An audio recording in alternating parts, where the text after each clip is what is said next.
بسم اللہ الرحمن الرحیم نحمدہ ونصلی ونسلم علی رسولہ الکریم اما بعد السلام علیکم ناظرین، پروگرام اسلام اور ہماری زندگی کے ساتھ قاری سید رسول آپ کی خدمت میں حاضر ہے۔ ناظرین، آج کے پروگرام میں ہماری گفتگو ہوگی شب قدر کی فضیلت اور اس کے احکام پر، اور اس کے ساتھ ساتھ صدقۃ الفطر کے حوالے سے بھی کچھ گفتگو ہوگی۔ ناظرین، جیسا کہ آپ کو معلوم ہے، قرآن مجید کی ایک سورت جس کا نام سورۃ القدر ہے، اس میں شب قدر کا بیان ہے۔ شب قدر کی فضیلت قرآن سے بھی ثابت ہے اور احادیث مبارکہ سے بھی ثابت ہے، جیسے کہ اللہ تبارک و تعالی نے فرمایا، بسم اللہ الرحمن الرحیم، انا انزلناہ فی لیلۃ القدر۔ شروع اللہ کے نام سے جو بڑا مہربان نہایت رحم والا ہے۔ بے شک ہم نے اس قرآن مجید کو شب قدر میں اتارا ہے۔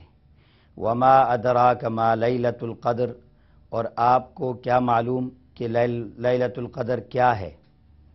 خود ہی اللہ تبارک و تعالی نے اس کی وضاحت فرمائی، لیلۃ القدر خیر من الف شہر، کہ شب قدر 1000 مہینوں سے بہتر ہے۔ اور فرمایا، تنزل الملائکۃ والروح فیہا بإذن ربہم من کل امر سلام ہی حتی مطلع الفجر۔ اس میں جبریل امین اور دیگر فرشتے اللہ کے حکم سے اترتے ہیں، اور جو اللہ کی طرف سے معاملات احکام ان کے حوالے کیے جاتے ہیں وہ ان کو نبھاتے ہیں، اور یہ رات طلوع فجر تک قائم رہتی ہے۔ تو ناظرین، شب قدر کا معنی ہے قدر والی رات، تعظیم والی، عزت والی رات۔ شب قدر کا ایک معنی ہے تنگی والی رات، یعنی اس رات میں اللہ کی رحمتوں کو لے کر فرشتے اس کثرت کے ساتھ زمین پہ اترتے ہیں کہ زمین ان کے لیے تنگ ہو جاتی ہے، زمین میں جگہ کم ہو جاتی ہے۔ کیوں کہ قدر اور یقدر اور تقدیر یہ قرآن مجید کے دیگر مقامات میں بھی آئے ہیں، جیسے کہ اللہ نے فرمایا ہے، اللہ یبسط الرزق لمن یشاء ویقدر، کہ بے شک اللہ تعالی رزق کو کشادہ کرتا ہے لوگوں کے لیے اور تنگ کرتا ہے، تو یقدر تنگ کرتا ہے۔ تو شب قدر کا معنی ہوا کہ اس تعداد میں فرشتوں کا نزول ہوتا ہے کہ زمین ان کے لیے تنگ ہو جاتی ہے، جگہ کم پڑ جاتی ہے۔ اور شب قدر کا ایک معنی یہ بھی ہے کہ اس میں قضاء و قدر اور تقدیر کا فیصلہ کر لیا جاتا ہے۔ 1 سال تک کے مخلوق کے رزق اور دیگر احکامات فرشتوں کے حوالے کیے جاتے ہیں اور فرشتے ان کو لکھ لیتے ہیں۔ ناظرین، شب قدر کا پس منظر یہ ہے کہ ایک مرتبہ جناب نبی اکرم صلی اللہ علیہ وسلم نے صحابہ کو جمع فرما کر بنی اسرائیل کے 4 بڑے عبادت گزاروں کا بیان فرمایا، جن میں سے حضرت حزقیل علیہ السلام، حضرت یوشع علیہ السلام، حضرت ایوب علیہ السلام اور حضرت زکریا علیہ السلام۔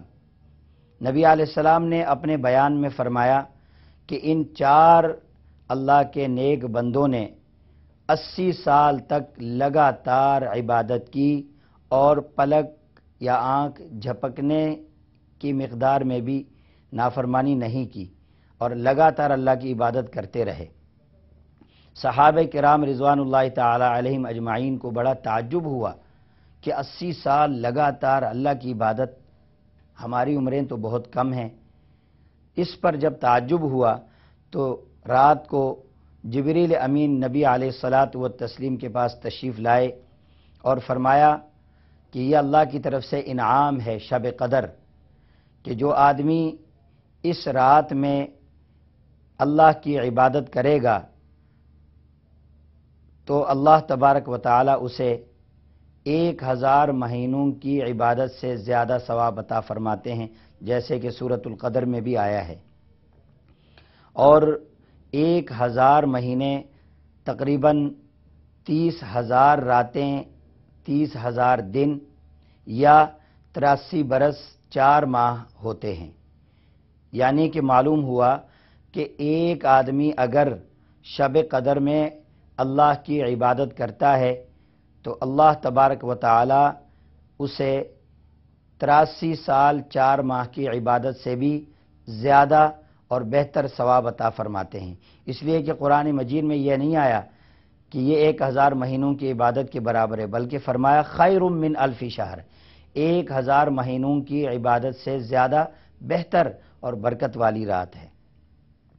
اسی طرح آپ یہاں یہ بھی سمجھ سکتے ہیں، بہتر ہونے کا معنی یہ ہے کہ جو اللہ کے سچے عاشق ہیں، سچے طالب ہیں اور اللہ کے قرب اور رضا کے حصول کے طالب ہیں، اور وہ چاہتے ہیں کہ اللہ کی رضا حاصل کریں اور اللہ کا قرب حاصل کریں، تو وہ اس ایک رات میں اتنا قرب حاصل کر سکتے ہیں کہ اس رات کے علاوہ دیگر 1000 مہینوں میں وہ عبادت کرتے رہیں تو اتنی مسافت طے نہ کر سکیں، اتنا قرب حاصل نہ کر سکیں، اللہ کی اتنی رضا حاصل نہ کر سکیں جتنی کہ اس ایک رات میں۔ محسوس مثال میں اس کو آپ یوں سمجھ لیجئے کہ آج کے اس مادی دور میں ایک آدمی ہوائی جہاز میں بیٹھ کر 1 گھنٹے میں اتنا سفر طے کر سکتا ہے، اتنی مسافت طے کر سکتا ہے جتنی کہ پرانے زمانے میں لوگ سال ہا سال سفر کرنے کے بعد کسی جگہ پہنچ سکتے تھے یا مسافت طے کر سکتے تھے۔ تو معلوم ہوا کہ اس ایک رات میں آدمی اگر اللہ کو راضی کرنا چاہے، اللہ کی عبادت کرے تو وہ اللہ کے قرب کو حاصل کر سکتا ہے 1000 مہینوں کی عبادت سے بھی زیادہ۔ اس کے ساتھ ساتھ جناب نبی اکرم صلی اللہ علیہ وسلم کا ارشاد گرامی ہے، اور یہ ارشاد نبی علیہ السلام نے تنزل الملائکۃ والروح کی تفسیر میں فرمایا کہ اس رات میں جبریل امین کو اللہ حکم دیتے ہیں، وہ تمام فرشتوں کو تیار کرتے ہیں اور سبز جھنڈا لے کر فرشتوں کے ساتھ جبریل امین نیچے اترتے ہیں، زمین پر آ کر خانہ کعبہ کی چھت پر اس جھنڈے کو گاڑ لیتے ہیں، اور اس کے بعد نبی کریم صلی اللہ علیہ وسلم نے فرمایا کہ جبریل امین کے 600 پر ہیں، ان میں سے 2 پروں کو اس رات میں کھولتے ہیں مشرق سے مغرب، اور فرشتوں کو حکم دیتے ہیں کہ جماعتوں کی صورت میں جاؤ، ہر وہ آدمی جو اس رات میں عبادت کرنے والا ہے، نماز پڑھنے والا ہے، قرآن مجید کی تلاوت کرنے والا ہے، ذکر اذکار کرنے والا ہے اور میری یاد میں بیٹھا ہوا ہے، غور و فکر کر رہا ہے، ان میں سے ہر ایک سے مصافحہ کرو۔ ظاہر ہے فرشتوں کی شکل میں تو آ کے مصافحہ نہیں کریں گے، اس لیے کہ انسان کو بڑا عجیب لگے گا، خوف کھانے کا خطرہ ہے، اس لیے وہ کسی انسان کی شکل میں آ کر مصافحہ کرتے ہیں، اور بعض احادیث میں معانقہ کے الفاظ بھی آتے ہیں۔ تو فرشتے جب نیچے آتے ہیں، بندوں سے مصافحہ کرتے ہیں، تو جبریل امین کے حکم پر یہ ہر دعا مانگنے والے کی دعا پر آمین کہتے ہیں کہ الہ العالمین ان کی دعاؤں کو قبول و منظور فرما۔ اس کے بعد فجر تک یہ مسئلہ رہتا ہے، طلوع فجر جب ہوتی ہے تو جبریل امین فرشتوں کو کہتے ہیں کہ چلو واپس چلیں۔ فرشتے کہتے ہیں کہ امت محمدیہ کا کیا بنا، اللہ نے کیا معاملہ فرمایا؟ جبریل امین فرماتے ہیں کہ اللہ تبارک و تعالی نے اس ایک رات میں بندوں کی عبادت کی برکت سے اور اپنے فضل سے تمام لوگوں پر نظر رحمت فرمائی، سب کی مغفرت فرما دی اسی ایک رات میں، سوائے 4 آدمیوں کے۔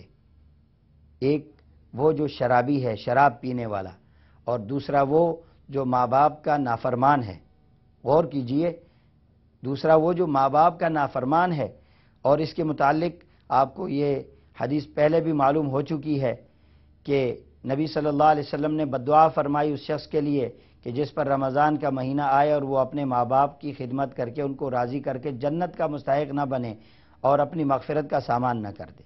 تو دوسرا ماں باپ کا نافرمان، اور تیسرا وہ جو رشتہ داروں سے تعلق کو توڑے گا، اور چوتھا وہ جو دل میں کسی کے لیے نفرت، کینہ اور بغض رکھے گا۔ ناظرین غور کیجئے اور دیکھیے کہ ماں باپ کی کس قدر عزت کرنے کی، نیک سلوک کرنے کی اہمیت اللہ نے بیان فرمائی ہے۔ اس ایک فضیلت والی رات میں اللہ سب کی مغفرت فرماتے ہیں، لیکن جو ماں باپ کا نافرمان ہے اس کی مغفرت نہیں فرماتے۔ اور شرابی کی مغفرت اس لیے نہیں ہوتی کہ حدیث میں آتا ہے کہ شراب تمام برائیوں کی جڑ ہے۔ جب آدمی شراب پی لیتا ہے تو پھر اس کو اچھے اور برے کی تمیز نہیں ہوتی، لہٰذا شراب سے بھی ہمیں بچنا چاہیے۔ اور تیسرا بندہ وہ جو رشتہ داروں سے تعلق کو توڑے گا۔ آج ہم گرد و پیش میں نظر دوڑائیں اور ذرا غور کریں، دیکھیں کہ لوگ معمولی باتوں پر رشتہ داروں سے تعلق توڑ دیتے ہیں، سال ہا سال ناراض رہتے ہیں۔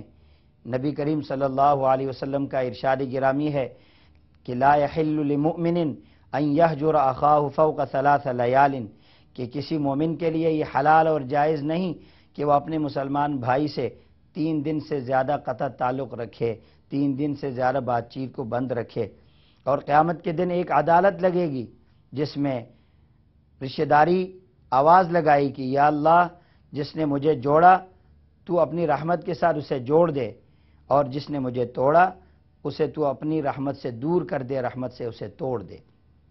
اور دل میں کینہ رکھنا یہ بھی انتہائی بری خصلت ہے۔ نبی کریم صلی اللہ علیہ وسلم نے فرمایا کہ جو آدمی دل میں کینہ رکھتا ہے، فرمایا اس کی مغفرت نہیں ہوگی۔ اسی طرح نبی کریم صلی اللہ علیہ وسلم نے شب قدر کے حوالے سے ارشاد فرمایا من قام لیلۃ القدر ایمانا و احتسابا غفر له ما تقدم من ذنبہ، کہ جو آدمی ایمان کی حالت میں اور ثواب کی نیت سے شب قدر میں قیام کرے گا، عبادت کرے گا، تو اللہ تبارک و تعالی اس کی ساری خطاؤں کو، اس کے سارے گناہوں کو معاف فرماتے ہیں جو اس سے پہلے وہ گناہ ہوئے۔ ناظرین ہماری گفتگو جاری ہے شب قدر کی فضیلت کے حوالے سے۔ قرآن و حدیث میں شب قدر کی اور بھی بہت سی فضیلتیں آئی ہیں جن کو ہم ایک مختصر سے وقفے کے بعد بیان کریں گے۔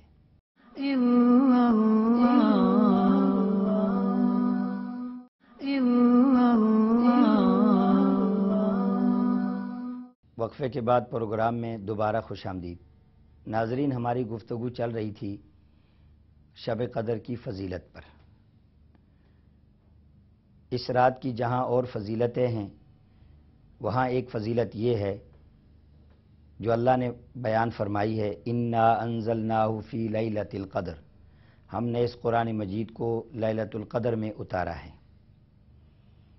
لوح محفوظ سے قرآن مجید کو آسمان دنیا پر اس شب قدر میں اتارا، اور آسمان دنیا سے دوسری مرتبہ 23 سال کے عرصے میں جتنی ضرورت پڑتی گئی قرآن مجید اللہ نازل فرماتے رہے۔ تو گویا کہ لوح محفوظ سے پہلی مرتبہ جو نزول ہوا آسمان دنیا پر اور فرشتوں کے حوالے کیا گیا وہ اسی ایک رات میں۔ اور ناظرین یہاں یہ بھی بتاتا چلوں کہ احادیث کے مطابق اس ایک رات میں یعنی شب قدر کی رات میں اللہ تبارک و تعالی نے انسان یعنی آدم علیہ السلام کا مادہ جمع فرمایا، اور اس کے ساتھ ساتھ جنت میں درختوں کو اسی شب قدر میں لگایا گیا، اور اس کے ساتھ ساتھ اس شب قدر میں اللہ نے اپنی رحمتوں کا نزول فرمایا فرشتوں کے ہاتھوں میں دے کر، تاکہ اس رحمت کو مخلوق پر بانٹ دیں۔ اس ایک رات کی فضیلت یہ بھی ہے کہ اس میں ہر دعا جو جائز ہو، مانگی گئی ہو، وہ قبول ہو جاتی ہے۔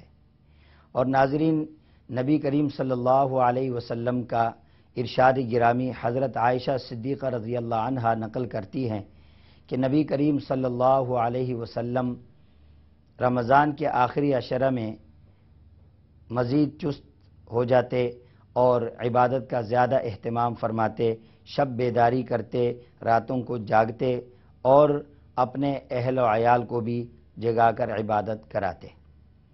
تو ہمیں بھی چاہیے کہ ہم خود بھی عبادت کریں اور اپنے گھر والوں کو بھی عبادت کے لیے بیدار رکھیں۔ لیکن یہاں یہ بتانا بھی ضروری ہے کہ شب قدر میں کوئی خاص عبادت، کوئی خاص وظیفہ نہیں۔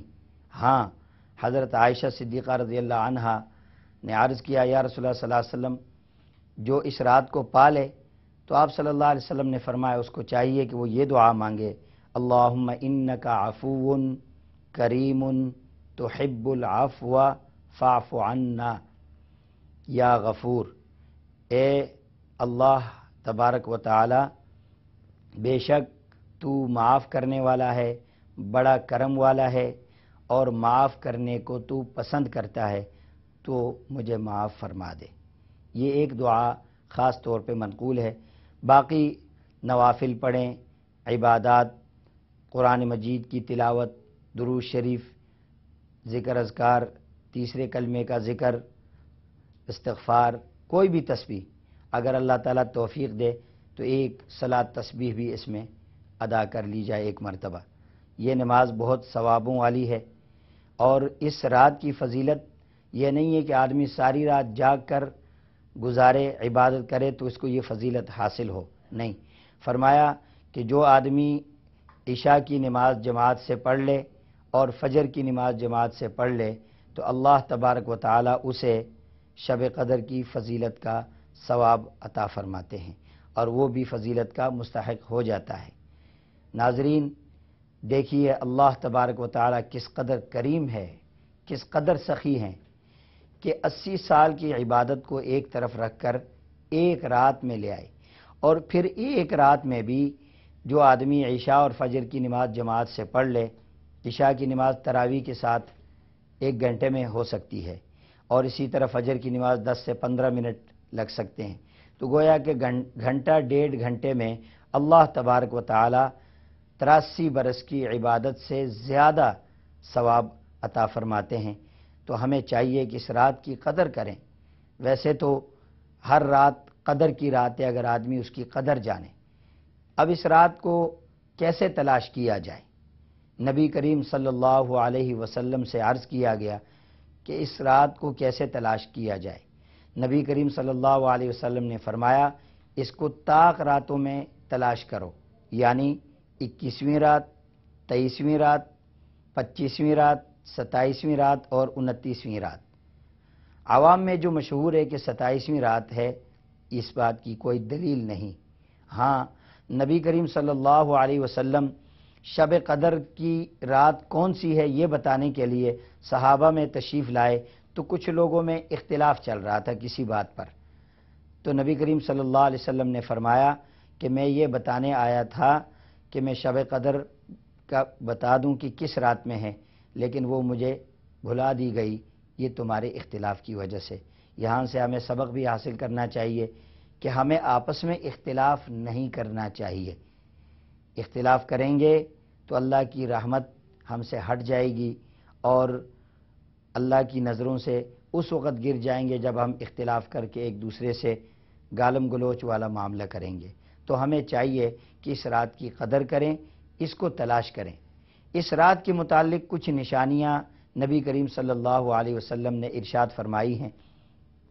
ایک تو یہ کہ فرمایا یہ رات نہ بہت ٹھنڈی ہوگی نہ بہت گرم، اور دوسرا یہ فرمایا کہ اس رات میں رحمت کی بارش ہوگی، ہلکی ہلکی بارش بھی ہوگی، عام بارش، اور یہ بھی فرمایا کہ یہ رات بے چینی والی، گھبراہٹ والی نہیں، پرسکون رات ہوگی۔ اور نبی کریم صلی اللہ علیہ وسلم نے ارشاد فرمایا کہ اس رات میں آسمان کا مطلع بالکل صاف ہوگا۔ اور ایک نشانی آپ صلی اللہ علیہ وسلم نے یہ ارشاد فرمائی کہ اس رات کی صبح میں جب سورج نکلے تو آفتاب کی ٹکیا گول ہونے کے ساتھ روشنی اس کی بہت تیز نہیں ہوگی، سورج کی شعاعیں، کرنیں مدھم اور ہلکی ہوں گی۔ یہ نشانیاں آپ صلی اللہ علیہ وسلم نے ارشاد فرمائی ہیں، لیکن ضروری نہیں ہے کہ یہ نشانیاں ہر ایک دیکھ لے۔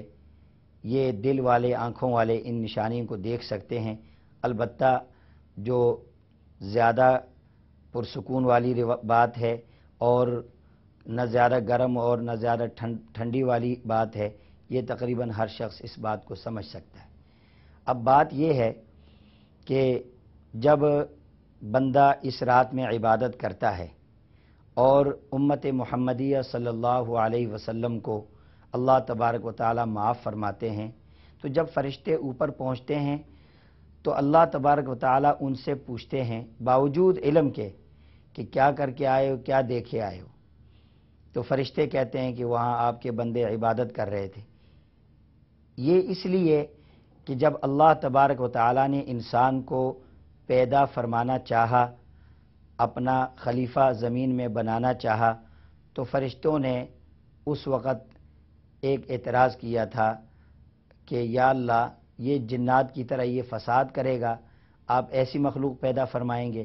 تو اللہ تبارک و تعالی اسی بات کی طرف توجہ دلانے کے لیے فرشتوں سے پوچھتے ہیں کہ نیچے بندے کیا کر رہے تھے میرے بندے، تاکہ پتہ چلے کہ تمہارا اعتراض درست نہیں تھا۔ دیکھو میرے فرمانبردار بندے میری رضا کے حصول کے لیے راتوں کو جاگ رہے ہیں۔ اس لیے ہمیں چاہیے کہ اس رات کی قدر کریں، اور اس رات کو مخفی رکھنے کی ایک اور وجہ وہ یہ ہے کہ اگر یہ رات متعین کر دی جاتی تو سارے انسان، سارے مسلمان اسی ایک رات میں عبادت کرتے۔ اس کو اس لیے اللہ نے مخفی رکھا کہ میرے بندے میری بارگاہ میں بار بار گر گڑائیں اور بار بار میری رضا کے طالب بنیں اور مجھ سے مانگیں، اور یہ حالت اللہ کو بہت پسند ہے۔ اللہ مجھے اور آپ کو اس رات کی قدر کرتے ہوئے اس کو عبادت سے منور رکھنے کی توفیق عطا فرمائے۔ اور جو لوگ اس رات کی عبادت سے، بھلائی سے محروم رہتے ہیں، ان کے متعلق نبی کریم صلی اللہ علیہ وسلم کا ارشاد گرامی ہے کہ رمضان المبارک میں ایک بابرکت رات ہے جو 1000 مہینوں کی فضیلت سے بھی زیادہ فضیلت والی ہے۔ تو جو آدمی اس رات میں عبادت سے محروم رہا، اللہ کی رحمت سے محروم رہا، تو حقیقت میں وہی محروم اور بدقسمت ہے۔ تو ہمیں عبادت کرنی چاہیے تاکہ ہم نبی کریم صلی اللہ علیہ وسلم کی اس حدیث کے مصداق نہ بنیں۔ ناظرین، اب ہم یہاں چھوٹا سا وقفہ لیتے ہیں۔ وقفہ کے بعد ہم گفتگو کریں گے صدقۃ الفطر کے حوالے سے کہ یہ کیا ہے اور اس کا ادا کرنا کیوں ضروری ہے، کیوں دیا جاتا ہے۔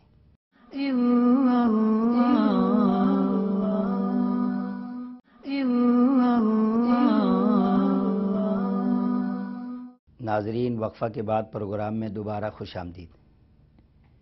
اب ہم پروگرام کے اس حصے میں گفتگو کریں گے صدقۃ الفطر کے حوالے سے۔ ناظرین، صدقۃ الفطر، فطر آپ جانتے ہیں، فطر افطار سے ہے۔ جیسے ہم کہتے ہیں افطاری کرنا، روزے کو توڑ دینا، روزہ جب مکمل ہو جاتا ہے تو افطاری کر لیتے ہیں۔ تو صدقۃ الفطر یعنی افطاری، روزہ مکمل ہو جانے کے بعد افطاری کا صدقہ، کہ روزہ کی جتنی فضیلتیں ہیں ان فضیلتوں کو ہم حاصل نہیں کر سکے، ان کے آداب اور احترام صحیح طریقے سے ہم کر نہیں سکے۔ اب اس گناہ سے صاف ہونے کے لیے اور رمضان المبارک کے روزوں کی پوری طرح قدر نہ کرنے کی وجہ سے جو ہم پہ بات آتی تھی، اس سے بچنے کے لیے یا اسے صاف کرنے کے لیے، اس کے کفارہ کے لیے ہم صدقۃ الفطر دیتے ہیں، یعنی افطاری کا صدقہ۔ اور یہ ہر مسلمان پر یہ صدقۃ الفطر واجب ہے، ضروری ہے، اور ہر اس شخص پر جو آدمی زکوٰۃ دینے والا ہے، زکوٰۃ دے سکتا ہے، زکوٰۃ نکالنے والا ہے۔ لیکن زکوٰۃ اور اس میں تھوڑی سی تبدیلی یہ ہے کہ زکوٰۃ میں اور زکوٰۃ کے نصاب میں سونا، چاندی اور روپوں کا جو ہے حساب کیا جاتا ہے، لیکن اس میں سونا، چاندی، روپوں کے علاوہ جو زائد گھر میں کپڑے پڑے ہوں یا برتن پڑے ہوں، دیگر ایسی چیزیں جو استعمال میں نہیں آتی، سال ہر سال پڑی رہتی ہیں وہ چیزیں، ان چیزوں کی قیمت بھی شامل کر کے اگر آدمی 52.5 تولہ چاندی کی قیمت کے برابر نصاب کا مالک ہے تو اس پر صدقۃ الفطر لازم اور واجب ہے، اور جو آدمی اس نصاب میں نہ آئے اس پر صدقۃ الفطر لازم اور واجب نہیں ہے۔ اب یہ کہ صدقۃ الفطر کسے دیا جائے، یہاں ایک نکتے کی بات خاص طور پہ ذہن میں رہے کہ اللہ تبارک و تعالیٰ نے جو مالی عبادتیں مقرر کی ہیں ان میں زکوٰۃ جو کہ فرض ہے اور واجب یعنی صدقۃ الفطر ہے، قربانی ہے، اور کسی نے منت مانی کہ میں یہ کام کروں گا کوئی مالی طور پہ، تو یہ واجبات میں آتے ہیں۔ یہ واجبات غیر مسلموں کو نہیں دے سکتے، زکوٰۃ نہیں دے سکتے، صدقہ فطر نہیں دے سکتے، قربانی کی چیز نہیں دے سکتے، منت کی جو چیز آپ دیں گے وہ بھی غیر مسلموں کو نہیں دے سکتے۔ یہ نکتے کی بات ہے اور اکثر لوگ اس طرف توجہ نہیں دیتے، دھیان نہیں کرتے۔ البتہ جو نفلی صدقات ہیں وہ غیر مسلموں کو دی جا سکتی ہے، وہ صدقات دیے جا سکتے ہیں۔ اب یہ صدقۃ الفطر چونکہ واجبات میں سے ہے تو لہٰذا اس آدمی کو دیں گے جس کو زکوٰۃ دے سکتے ہیں، اور یہ بتانا بھی ضروری نہیں کہ یہ صدقۃ الفطر ہے، جس طرح زکوٰۃ میں بتانا ضروری نہیں۔ البتہ اس میں بھی تملیغ ضروری ہے کہ اس کو مالک بنا دیا جائے۔ صدقۃ الفطر کی مقدار کتنی ہے، اس کے متعلق 3 قسم کی روایات ملتی ہیں۔ اگر آدمی کی حیثیت اچھی ہے تو وہ 3.5 سیر کھجور صدقہ کرے، جو گزارے لائق ہے وہ کھجور کی بجائے کشمش دے دے، اور جو اس سے بھی کمزور ہے وہ 1.25 سیر گندم، احتیاطاً 2 سیر گندم دے دے۔ یہ اس کی مقدار ہے صدقۃ الفطر کی۔ ناظرین، آپ نے اس پروگرام میں سنا کہ شب قدر کی فضیلت کیا ہے، اس میں کیا کرنا چاہیے، اور صدقۃ الفطر کیا ہے۔ یہ ساری برکاتیں رمضان کی، ہمیں چاہیے کہ رمضان کے مہینے کی قدر کریں اور عبادات کر کے اللہ کو راضی کر لیں، اللہ کی رضا حاصل کریں۔ ہماری دعا ہے کہ اللہ تعالی ہمیں ان چیزوں کی قدر کرنے کی توفیق عطا فرمائے اور اللہ تعالی ہمیں اپنی رضا حاصل کرنے کی توفیق عطا فرمائے۔ اسی دعا کے ساتھ اپنے میزبان قاری سید رسول کو اجازت دیجیے۔ اللہ حافظ۔